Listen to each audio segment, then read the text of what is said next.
Chapter 15. A little bit of Schubert. When the lift came to a stop, Hiro stepped out to find himself in a small area used only by hotel workers. Opposite the lift, there was a door. Hiro pushed it open. The next moment, as if going through a secret entrance hidden in the wall, he came out into a public corridor of the hotel.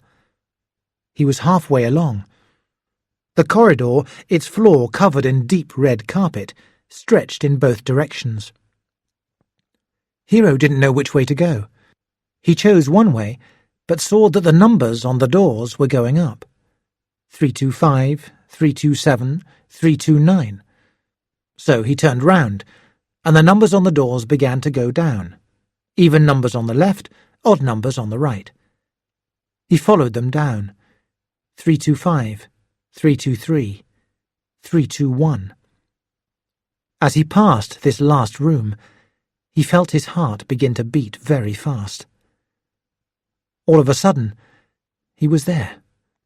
Room 319. He was about to knock when he stopped himself. He realized he had no idea what he was going to say or do. His confidence suddenly left him. Was he really so certain a murder was about to take place? Hiro didn't hear the door to the room behind him open. Out of nowhere, he heard a voice speaking in German. Hiro turned to see a man of about 30 standing in the doorway of room 320. The man looked quite tough, like a soldier perhaps, but in ordinary clothes. Hiro felt helpless. "I'm sorry, I don't understand German," he said in English. The man looked confused. "You don't speak German?" "No," Hiro said. The man narrowed his eyes. "But you work here?" Hiro felt weak at the knees. He'd forgotten the white jacket and the sheets he was carrying. Now he couldn't think how to explain them. "No, I'm a student," he said quietly. "But I must see the man in this room, Mr. Schmidt. I have some important information for him." Immediately, the man's body became tight. "I think you'd better tell me first. I'm a colleague of Mr. Schmidt." Hiro didn't know what to say. "Well, I'm waiting," the man went on. Hiro wasn't sure if he could trust the man, but there was no time to decide. Hiro had to give an explanation. "I came to see Mr. Schmidt because—" he began, then stopped. "Well, his life might be in danger."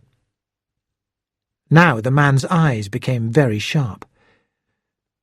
"We'd better talk about this in my room," he said after a moment. His voice made it clear that Hiro shouldn't argue. The man stood back and let Hiro go past into the room. As soon as they were both inside, the man shut the door quickly and looked through the eye-hole to the corridor outside. "Please, sit down," the man said, turning back to Hiro. Hiro dropped the sheets behind the door and chose the nearest chair. The man continued immediately. "Okay, you say you're a student?" He didn't sit down or wait for an answer. "So, what information do you have for Mr. Schmidt?" "I was on the train to Berlin," Hiro began, his voice shaking. "By accident, I looked at another man's phone and read a message. 2 messages, in fact. They talked about an assignment here in this hotel in room 319 this evening." The man looked surprised. "Go on," he said quickly. "Well, the man on the train, he tried to kill me. And he's in the hotel now. I saw him only 20 minutes ago." At that, the man pulled up another chair and sat very close. His voice became very serious. "This isn't a student joke, is it?"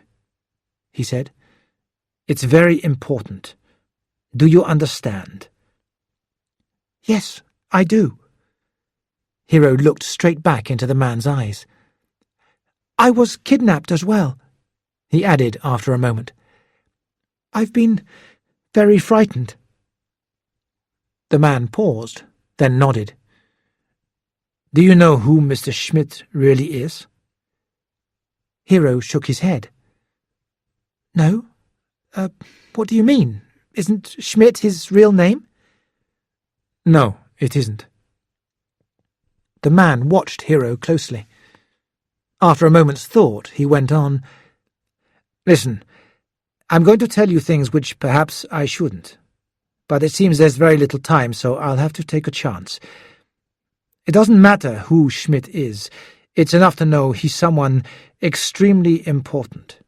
And, for reasons I can't explain, Mr. Schmidt is here in the hotel secretly." "Okay," Hiro answered. "Well, I'm his bodyguard, his personal bodyguard. I'm here to make sure he's safe. Normally he has several bodyguards with him, but as he's here in secret, I'm the only one with him tonight. Understand?" Hiro nodded. The man was very serious now, sitting forward closely. "Now, who is this man who's come to kill him? What does he look like?" Hiro coughed. For a second he couldn't speak. "He's old, but there's something really frightening about him. He's like a shark. He's got the same eyes and teeth. On the train, he said his name was Erik Björnsson and that he was a businessman, but he came into the hotel this evening dressed as a priest." "A priest?" the man repeated. "Yes, I'm sure of it," replied Hiro. The man jumped up from his chair and went to the door. For a moment he looked through the eye-hole. Then he stood back. He thought for a second or two, then spoke again. "Okay, listen, there's no time to call my colleagues, so I'm going to need your help. What's your phone number?" Hiro felt very frightened now, but he also had the wonderful feeling that he wasn't on his own anymore. Someone had believed him at last. He told the man his number, and the man typed it into his own phone. Immediately, he pressed call. Hiro's phone began to ring, then stopped. "Right," the man said. "You've got my number now as well." He paused and sat down opposite Hiro again. "Okay, this is what I want you to do. I'm going to try and get Mr. Schmidt out of this place, or at least into another room. I want you to stay here. Stand by the door and look out through the eye-hole. If this guy shows up, the priest, that is, the second you see him, call my number. Is that clear?" "Yes," Hiro answered. "Good." The man sat up.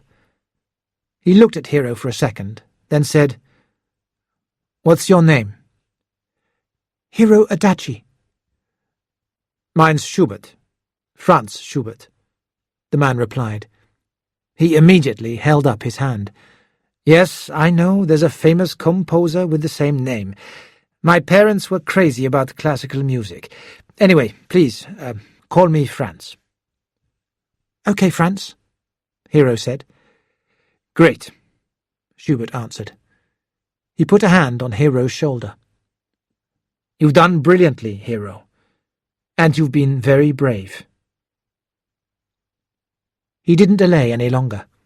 Giving Hiro a nod, he got to his feet, picked up a small bag by the wall, and went to the door. "Okay, this is it," he said. As he did so, he reached inside his jacket and pulled out a gun.